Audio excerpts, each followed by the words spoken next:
first of all, we have the espresso. Now again, an omni roast coffee, espresso and filter.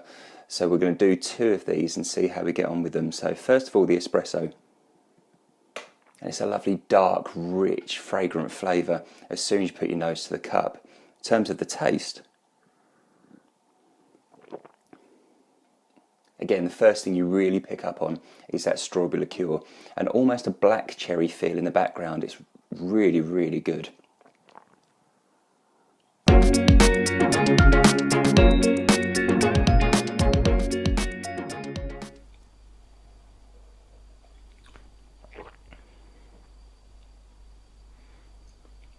Now the first thing that I get from this, I say caramel is definitely there, but for me it tastes almost a bit toffee-like.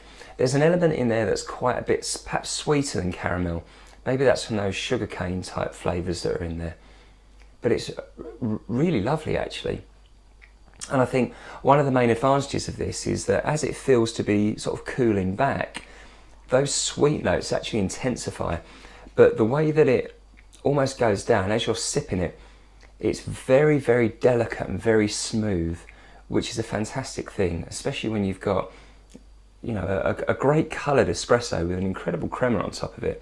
They can sometimes be very bold in the way that they pop out of the cup itself, but this is a very, very drinkable drink, super drinkable coffee.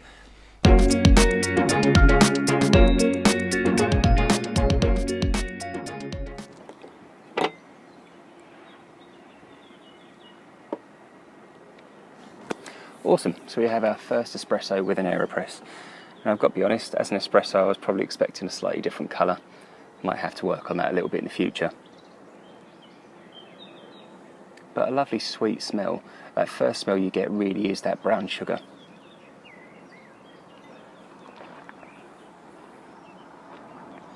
It's a lovely sweet decaf coffee. A lovely sweet decaf coffee. I don't really get much of the blackcurrant. I'm guessing that might come a bit later on with the cool down, but I certainly get the cocoa flavours and I certainly get that brown sugar flavour. So I guess because we've used a filter, you do get a much clearer coffee and a much cleaner cup, or in this case glass, but I kind of like the way that the glass looks.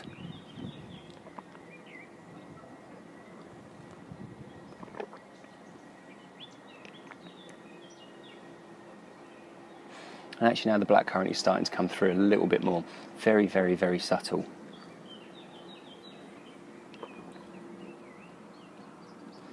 It's really good.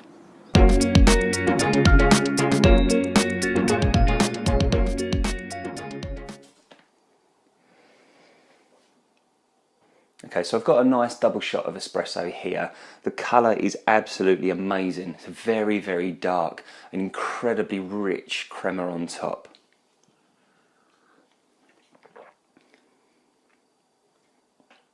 That's really special. That's really, really special. I think the beauty of this is that it is very dark. It's got an incredible, and I've said this about 12 times in this review probably, incredible richness, an incredible mouthfeel. It feels gorgeous. I genuinely feel really excited about this coffee. I don't tend to get overly excited by a lot of things, but you do remember those really special moments when you've had something that's truly spectacular. This is one of those moments.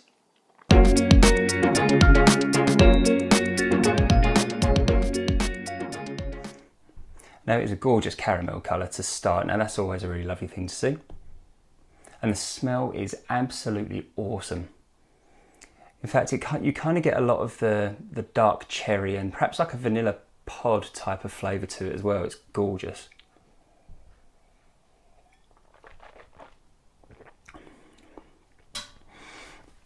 Think about this. Now the flavour I can describe is probably best described actually when you think about usually towards the end of year when supermarkets start to get all of their chocolate liqueurs in. You used to be able to get these black cherry liqueur kind of dark chocolates, which would give you a huge burst of almost like a black forest type of flavour. That's exactly what you get with that, to me anyway. The thing I love about this, when I'm making coffee at home, I want something that's memorable and I want something that's going to be super exciting, and I feel properly excited about this. It's literally just so fruity and so full of flavour. You would really enjoy using that. If you like to make flat whites at home or espressos or cappuccinos, any coffee that you enjoy making, I can imagine this is just going to go down an absolute storm.